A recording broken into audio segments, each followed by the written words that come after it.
नमस्कार। आज हम बात कर लेते हैं थोड़ी बिहार की और थोड़ी तमिलनाडु की। आप सब लोगों को मालूम है कि पिछले दिनों बिहार और तमिलनाडु में भाषा को लेकर विवाद हुआ। एक वीडियो रिलीज़ हुआ, उसके बाद अखबारों ने खबर छापी, उसके बाद पूरा शासन प्रशासन और तमाम लोग उसमें कूद पड़े। लेकिन इस पूरे विवाद की जड़ में क्या है, इस पूरे विवाद के तह तक जाना ज़रूरी है। इस पूरे विवाद के जड़ में जब आप जाते हैं, उसकी जब छानबीन करते हैं, तो तीन मुख्य मुद्दे आपके सामने आते हैं। पहला मुद्दा है बिहार से मजदूरों का पलायन। किन परिस्थितियों में होता है, क्यों होता है और कैसे होता है। दूसरा इशू है भाषा का, हिंदी भाषा का विवाद, मतलब दूसरे राज्यों में हिंदी को कितनी मान्यता मिलती है। और तीसरी जो सबसे बड़ी समस्या है वो है फेक न्यूज़। हम तीनों मुद्दों पर बात करेंगे, लेकिन आज हम अभी बात कर लेते हैं मजदूरों के पलायन पर। एक बहुत बड़ा मुद्दा इसलिए है कि बिहार के कामगार आपको देश के लगभग हर इलाके में देखने को मिलेंगे। ऐसी क्या परिस्थितियां बनती हैं कि बिहार एक मजदूरों का राज्य बन गया है। देखिए, अच्छे काम की तलाश में, रोजगार की तलाश में किसी भी राज्य का कोई भी व्यक्ति देश के किसी भी हिस्से में जा सकता है और उसे जाना चाहिए। लेकिन क्या वो मूलभूत आवश्यकताएं उसके राज्य में नहीं मिल रही या उससे बेहतर मिल रही? दोनों बातों को थोड़ा समझना होगा। जो ये विवाद शुरू हुआ उसमें दो शहर तमिलनाडु के मुख्य तौर पे आते हैं जिन शहरों में ये विवाद हुआ। एक है तिरुपुर और एक है कोयम्बटूर। तिरुपुर और कोयम्बटूर को समझना होगा कि आखिर इन शहरों की परिस्थिति क्या है। मुख्य तौर पर जब आप बात करते हैं तिरुपुर की, तो पिछले 10 सालों में अगर हम देखें तो तिरुपुर का जो विकास हुआ है वो बहुत ही बेहतर तरीके से हुआ है। आज की तारीख में कपड़ों का जितना निर्यात होता है उसका तकरीबन 50% हिस्सा सिर्फ वो शहर पूरा कर रहा है। तकरीबन 50%। आप समझिए कि 7,000 से ज़्यादा यूनिट्स हैं उस राज्य में। तकरीबन 4 लाख प्रवासी मजदूर वहाँ काम करते हैं। प्रवासी मजदूर कहने का मतलब है कि आप हिंदी बेल्ट के मजदूरों को मान लीजिए मुख्य तौर पर, और थोड़े बहुत बंगाल और उड़ीसा के भी आप उसमें रख सकते हैं। इन प्रवासी मजदूरों में जो तकरीबन 4 लाख की आबादी होगी, इसमें अगर हम सिर्फ बिहार की बात करें तो वो तकरीबन 2.5 लाख से 2.25 लाख तक का आंकड़ा निकलता है, जो वहाँ के जो मजदूर यूनियन हैं उनकी अगर हम बातों को माने और एक आंकड़े पर अगर हम नज़र डालें तो।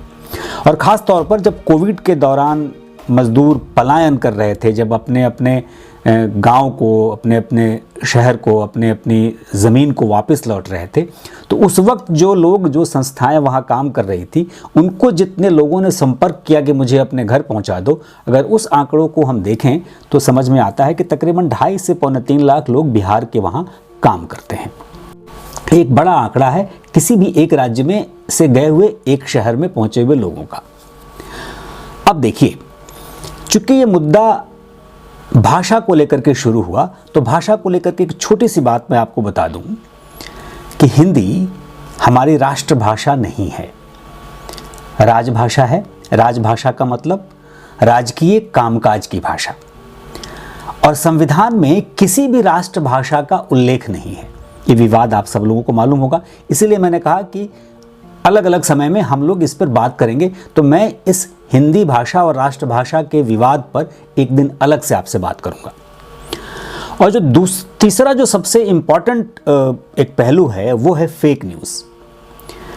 सोशल मीडिया के ज़माने में, इस दौर में एक पूरा महकमा चलता है, एक पूरी जो कोशिश, एक कवायद फैलती है फेक न्यूज़ की, जो आप उसको सही मानते हैं या बहुत सारे लोग उसको सही मान लेते हैं और उसको सही मान करके अपने आप को उस तरफ ढालने की कोशिश करते हैं। एक बहुत बड़ी समस्या है इस देश के लिए। तो इस पर भी एक दिन विस्तार से बात करेंगे कि आखिर फेक न्यूज़ का क्या इलाज है। फेक न्यूज़ का जो बुनियादी इलाज है, सबसे पहले तो समझना होगा कि न्यूज़ के पेशे में अगर कोई है तो पत्रकार होना चाहिए। तो अगर जब तक आप फेक पत्रकारों को नहीं तलाशेंगे और उनको सिस्टम से बाहर नहीं करेंगे, तब तक फेक न्यूज़ पर लगाम लगाना थोड़ा मुश्किल है। इसलिए इस पर भी एक दिन हम अलग से बात करेंगे। आज हम बात सिर्फ कर रहे हैं मजदूरों की। देखिए, तिरुपुर चूंकि पिछले 10 साल का उसका ग्रोथ ये बताता है कि एक शहर कहां से कहां पहुंच सकता है। अब वहां बिहार के मजदूर जो जाते हैं वो क्यों जाते हैं और जो समस्या हो रही है वो क्यों हो रही है। एक तो जो समस्या जितनी बड़ी दिखाई गई वो नहीं है, वो फेक न्यूज़ साबित हुई और उस पर हम अभी बात नहीं कर रहे हैं। अब मजदूरों पे अगर हम बात करें तो जो तमिल कामगार यूनियन है उसके हिसाब से जो तमिलनाडु के लोग हैं, जो उनके मजदूर हैं, वो दरअसल हफ्ते में 4 दिन काम करते हैं। देखिए, मजदूरों का यूनियन पूरे देश में शुरू से रहा है। देश की आज़ादी के अगर 10 साल बाद से देखें तो मिलों में, बड़ी बड़ी फैक्ट्रियों में, कंपनियों में, यहाँ तक कि अखबारों के दफ्तरों में भी मज़दूरों की यूनियन रहे हैं और यूनियन का लाभ मज़दूरों को मिलता रहा है, यानी कामगारों को मिलता रहा है। लेकिन धीरे धीरे ये रवायत कवायद दोनों ख़त्म हो गई। इसलिए ख़त्म हो गई कि जो मज़दूरों के नेता थे वो अपने व्यक्तिगत लाभ के लिए मालिकान के साथ मिल करके फैसले में अपने व्यक्तिगत लाभ देखते रहे और वो बाकी लोगों के लाभ की तरफ नहीं गए। और बाकियों की तो मजबूरी है कि अगर हम काम कर रहे हैं और मेरी मजबूरी ये है कि मुझे काम करना है, नहीं तो मेरे घर की रोजी रोटी नहीं चलेगी, दाल रोटी नहीं चलेगी, तो हम मालिकानों के बातों को मानने को मजबूर हो गए।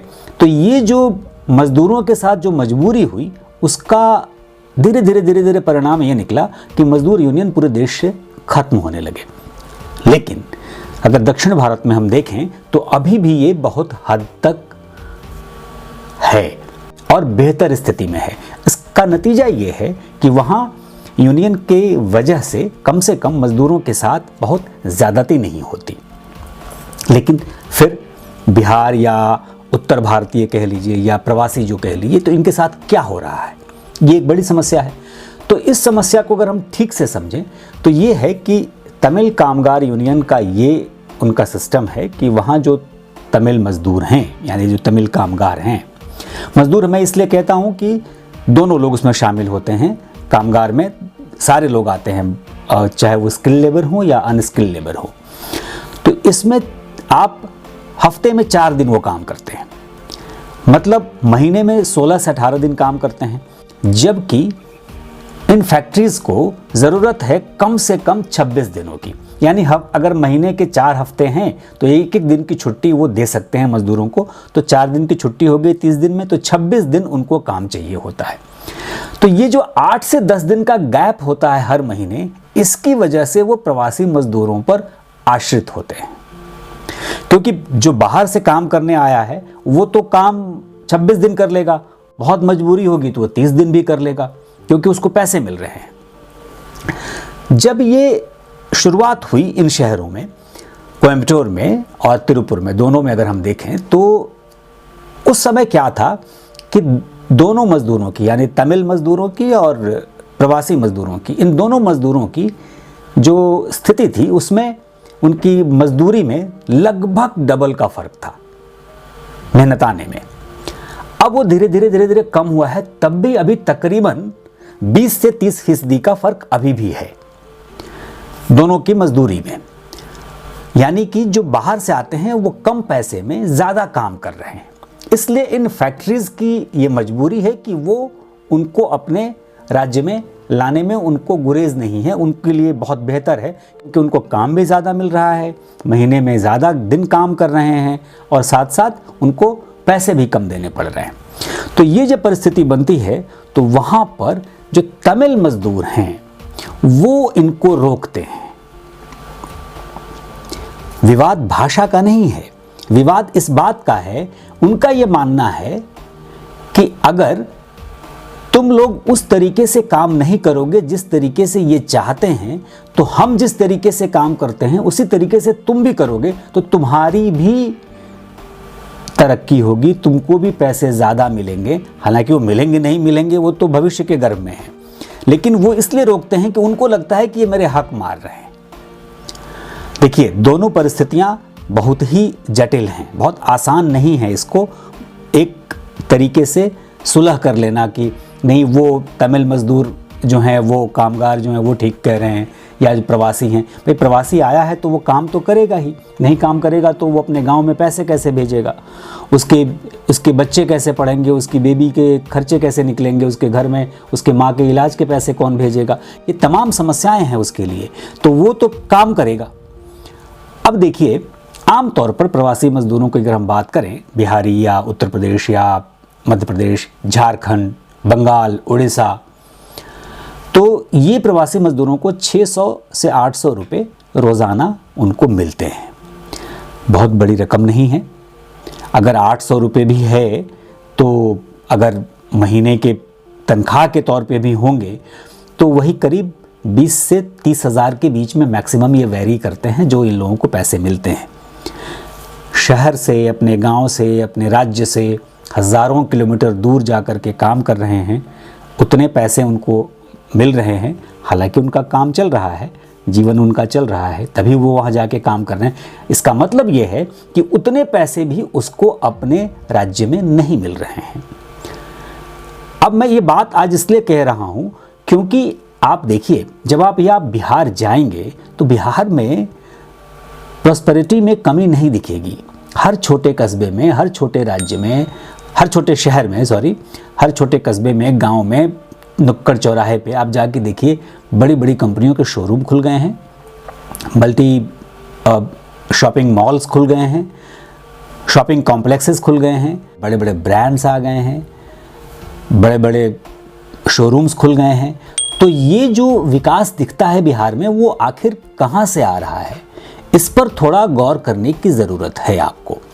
और मैं सिर्फ इशारा कर रहा हूँ, चूँकि बिहार में एक वक्त में शराब से 500 करोड़ रुपए की आमदनी सरकार को होती थी, जो नीतीश कुमार ने शराब की दुकानें पूरे बिहार में खोलकर 4000 करोड़ तक पहुंचा दिया और फिर अचानक बंद कर दिया।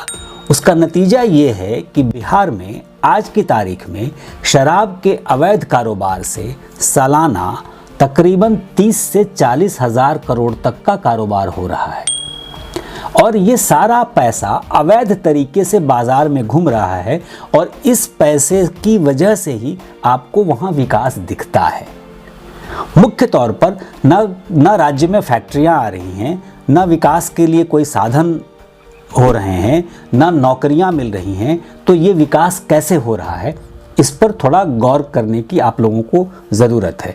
इस पूरे प्रकरण पे हमने एक किताब भी लिखी है बिहार की शराबबंदी पर, आप लोगों की नज़र पड़ी होगी, नहीं पड़ी होगी तो देखिएगा, झूम नाम से वो किताब है, आप देखिएगा। फिर उसमें बहुत सारी चीज़ें हमने बताई हैं। खैर, अब ये स्थिति मैं आपको लेके आता हूँ बिहार के विकास पे। तो अब बिहार से जो कामगार बाहर जा रहे हैं उसमें अगर हम वहाँ के नेताओं से बात करें, तमिलनाडु के, या जो मजदूर यूनियन के लोग हैं, या जो लोग काम कर रहे हैं उनसे बात करें, तो वो बताते हैं कि जो स्किल्ड लेबर हैं उनको तो ठीक पैसे मिलते हैं, लेकिन जो अनस्किल्ड लेबर आते हैं उनको पैसे बेहतर नहीं मिलते हैं। मेरा ये कहना है कि अगर बिहार की सरकार ये नहीं कर पा रही कि वो अपने यहाँ रोज़गार के साधन मुहैया करा सके, तो कम से कम जिन जिन राज्यों और जिन जिन शहरों में हमारे राज्य के कामगार जा रहे हैं, वो जिस पेशे में जा रहे हैं, उनके लिए कम से कम वो व्यवस्था तो बिहार में वो करें, अपने राज्य में करें कि जहाँ से उनकी वो प्रॉपर एजुकेशन हो सके, वो स्किल्ड लेबर के तौर पे जा सकें, ताकि वहाँ जा कर के वो काम कर सकें। जाहिर सी बात है कि जब अनस्किल्ड लेबर होगा तो साल भर तक उसका शोषण होगा। और यही समस्या है, भाषा का विवाद इसमें थोपा गया, खबरें झूठ फैलाई गई। इस दोनों मुद्दों पर मैं आपसे फिर दोबारा रूबरू होऊंगा। अगर आपके कुछ सवाल हों इसमें तो आप ज़रूर हमसे शेयर करिए, क्योंकि हम एक तरफा संवाद में विश्वास नहीं रखते। अगर आपको लगता है कि इसमें कुछ चीज़ें छूट जा रही हैं या छूट गई हैं तो आप हमें बताइए, हम उसका फिर से आपके साथ आपको शेयर करेंगे। नमस्कार, शुक्रिया।